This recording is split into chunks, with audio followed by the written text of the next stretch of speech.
नमस्कार मैत्रिणींनो, Madhuraj cook and क्रिएशनमध्ये तुमचं मनापासून स्वागत. गेस करा बरं मी कुठे चाललेली आहे. आज आम्ही चाललेलो आहे. आज आहे सोमवार आणि वेळामुषा. वेळामुषाला म्हणजे सोलापूर जिल्हा किंवा मराठवाड्यात खूप महत्त्व आहे.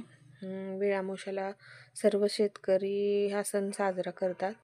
यावर्षी माझ्या मुलाच्या शाळेला पण वेळामुषाला सुट्टी दिली.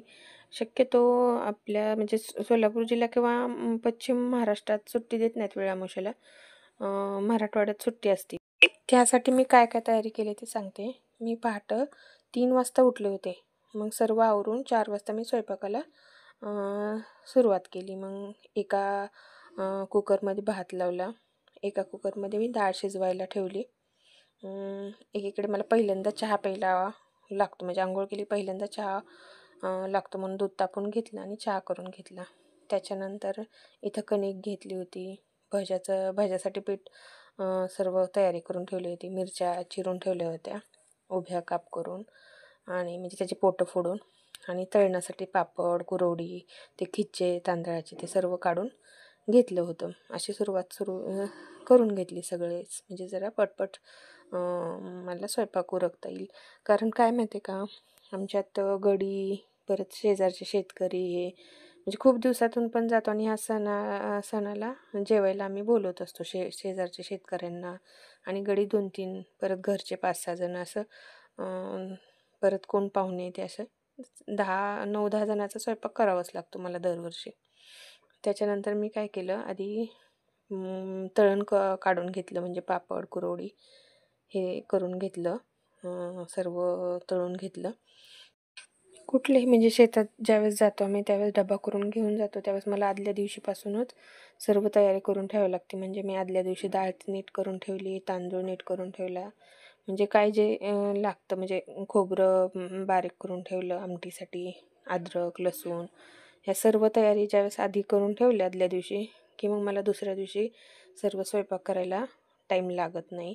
आणि लवकर करावं लागतं, त्यामुळे मला आदल्या दिवशीच सगळी तयारी करून ठेवावी लागते. मग मी उठल्यावर सगळं म्हणजे बाहेरचं सगळं साफसफाई झाडून ते काढून, आतलं परत किचनमधलं सगळं आवरायचं असतं. गॅस ते पुसून म्हणजे कट्टा ते धुवून ते अशी सर्व तयारी करावी लागते. अशा प्रकारे मी सर्व पापड आणि कुरवडे ते तळून घेतलं. मग तोपर्यंत माझ्या कुकरच्या शिट्ट्या डाळीच्या झाल्या होत्या. मग मी एका चाळणीमध्ये सर्व डाळ काढून घेतली, आणि ही येळवण्यासाठी त्या डाळीतलं पाणी, म्हणजे येळवणीचं पाणी काढून ठेवलं होतं. कणिक पण मळून घेतली, आणि त्याच्यानंतर मी भजे तळून घेतले.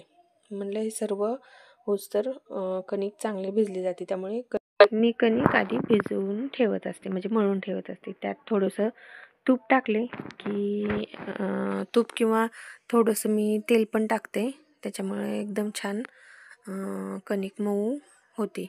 किंवा कधी कधी जर आपले पोळ्या जर नीटच नाही झाल्या तर त्याच्यामध्ये मीठ तर जास्त झालेलं असतं किंवा मग कमी तर पडलेलं असतं, त्यामुळे मीठ ही प्रमाणात टाकून कणिक मळून ठेवायचे. आता इकडे मी 1 किलो डाळ घेतली होती, कारण 10 जणांचा स्वयंपाक करायचा होता, त्यामुळे मी 1 किलो डाळ घेऊन शिजवून घेतली.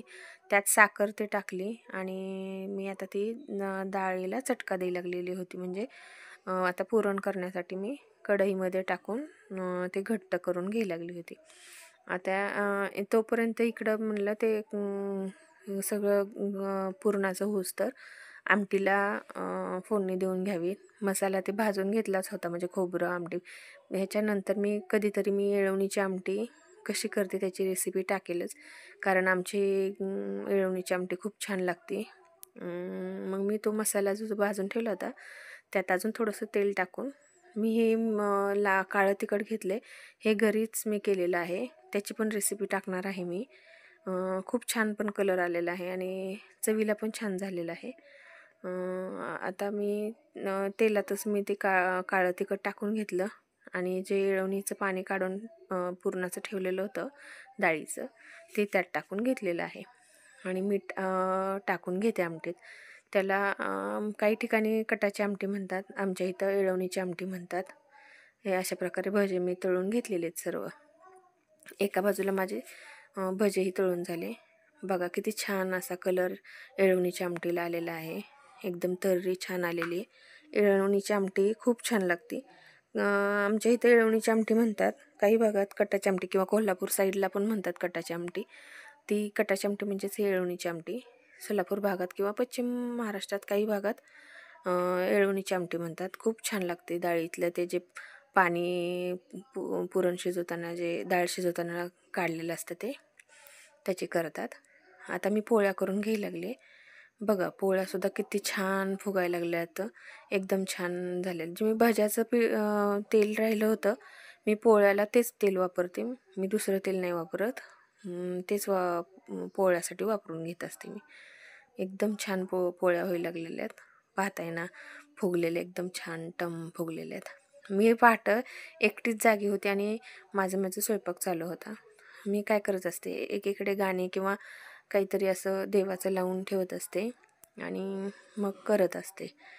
एकदम छान पोळ्या, एकदम मस्त पोळ्या झाल्यात. आणि आमच्यात पुरणपोळ्या ह्या म्हणजे चांगल्या भाजलेल्याच पोळ्या आवडतात.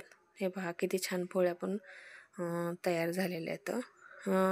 जर पोळ्या समजाच कडेने फाटायला लागल्या किंवा मध्ये पण पुरण जर बाहेर यायला लागलं तर काय करायचं, कणकीत थोडा मैदा मिक्स करायचा. मग फुटत नाहीत पोळ्या, एकदम छान होतात. करून पहा. अशा प्रकारे मी सर्व पोळ्या करून घेतल्या. मला 25-30 पोळ्या घेऊन जायच्या होत्या. त्याच्यामुळे मी आता पूर्ण सगळ्या आता पोळ्या करून घ्यायला चालू केलं होतं. माझा स्वयंपाक होतच आला होता. त्याच्यानंतर मी इथे माझ्याकडून राहिले होते की बाजरीचे उंडे करतात, जे मेन ह्या सणासाठी लागतात.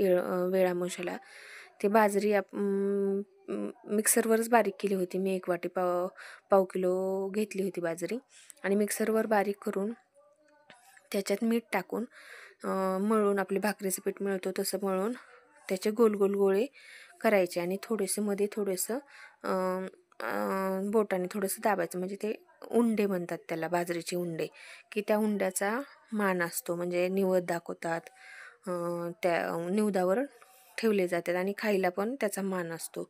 त्यामुळे माझ्याकडून ते राहिले दाखवायचे.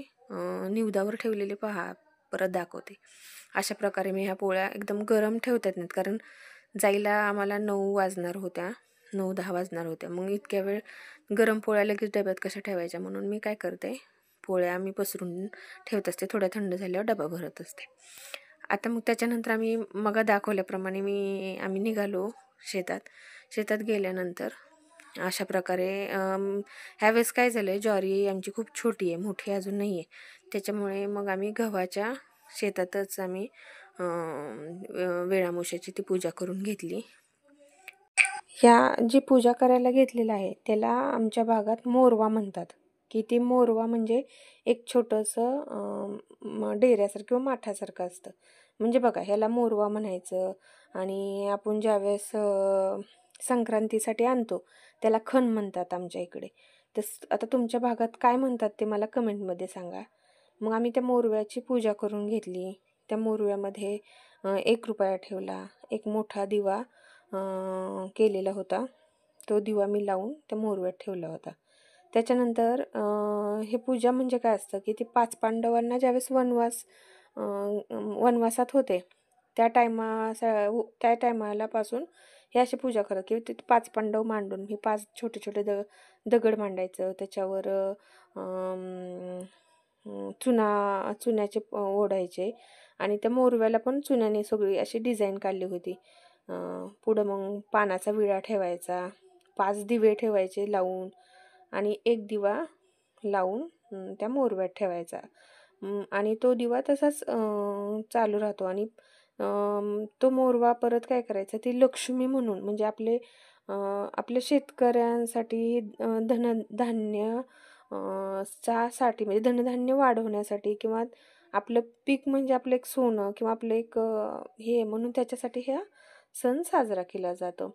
अशा प्रकारे मी त्यात दिवा लावून, पाहताय ना, बघा ना, तो दिवा मी प्रज्वलित केला आहे आणि तो लावून मी आतमध्ये ठेवलेला आहे. हा दिवा खूप वेळ राहतो. अशा प्रकारे त्याच्यापुढे नैवेद्य ठेवून मी पूजा करून घेतली आणि जेवणं ते केले सर्वांनी. आम्ही मस्त एन्जॉय केलं आणि परत माघारी निघालो. माझ्या चॅनलला सबस्क्राईब करा, शेअर करा, लाईक करा. धन्यवाद.